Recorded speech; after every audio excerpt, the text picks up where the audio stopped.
ওরা কোনো আইন কানুন পরোয়া করে না, কিন্তু আমরা শান্ত ছিলাম, আমাদেরকে বাধ্য করেছে। দেশটাকে মগের মুল্লুক বানিয়ে ছেড়েছে। ওরা কোনো আইন কানুন পরোয়া করে না, দেশটাকে মগের মুল্লুক বানিয়ে ছেড়েছে। তবু সত্যপন্থীরা যুগে যুগে আছে, থাকবে, এবং নবীর সৈনিকরা সব সময় সোচ্চার থাকবে। নাসরুম মিনাল্লাহি ওয়া ফাতহুন করিব, বিজয় আমাদের পদচুম্বন করবে। আমরা আমাদের দাবি থেকে এক পাও পিছুব না, এবং আমাদের এই ভাইগুলো থেকে আমি যেখানে যাচ্ছি মনে হচ্ছে নিত্য নতুন ভাইগুলো এরা আবার মাটি থেকে উঠে আসছে। হয়তোবা আল্লাহ ফেরেশতা নামিয়ে দিয়েছেন, যাদের দেখি নাই আরেক মিছিলে তাদেরকে দেখছি।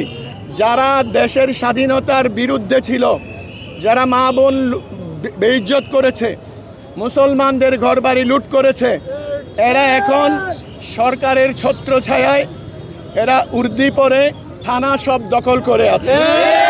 এই সংস্কার না হওয়া পর্যন্ত আমরা রাজপথে আছি, রাজপথে থাকবো। আগামীকাল লালদিঘি চত্বরে বিক্ষোভ সমাবেশ এবং রোববার গাজীপুর সদরে বিক্ষোভ সমাবেশ, এরপর বিভিন্ন বিভাগীয় পর্যায়ে আমাদের কর্মসূচি আসবে।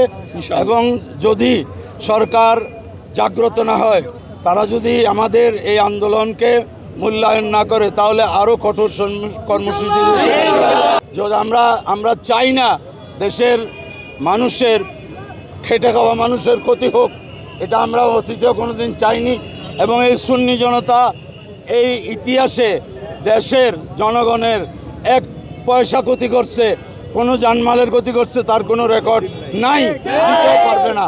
এবং আপনারা জানেন, টানা সপ্তমবারের মতো বেস্ট টিস্যু পেপার ব্র্যান্ড হিসেবে স্বীকৃতি পেয়েছে বসুন্ধরা টিস্যু। যে শহীদ আল্লামা নুরুল ইসলাম ফারুকীর হত্যার প্রতিবাদে যেই হরতালের আহ্বান হয়েছিল, সেখানে স্বতঃস্ফূর্তভাবে দেশের জনগণ এই হরতালকে সফল করেছে। গত 26 তারিখের মহাসমাবেশে কোনো দুর্ঘটনা হয় নাই, কিন্তু আমরা শান্ত ছিলাম, আমাদেরকে বাধ্য করেছে রইসুদ্দিনের মতো একজন ইমাম খতিবকে এইভাবে পিটিয়ে জাহিলি যুগকে হার মানিয়েছে। এই অমানবিকতার কারণে আমরা দেশের যারা মানবতাবাদী সংগঠন আছে তাদের কাছ থেকে সত্যিকারের প্রতিক্রিয়া চায়। এখানে যে মানবতা, বিচার কোথায় হলো? কেউ অপরাধী হলে তার জন্য আইন আছে, আদালত আছে। এইভাবে জনগণ যদি যে কাউকে ইচ্ছে করে ভিত্তিহীন অভিযোগ এনে মেরে ফেলবে, আর সেখানে যিনি ক্ষতিগ্রস্ত তাকেই আসামি করা হবে, আর অপরাধীদেরকে প্রশ্রয় দেওয়া হবে, এটা আর হতে দেওয়া হবে না। 27 তারিখ আমার ভাই মৌলানা রইসুদ্দিনকে নির্মমভাবে হত্যা করা হয়েছিল।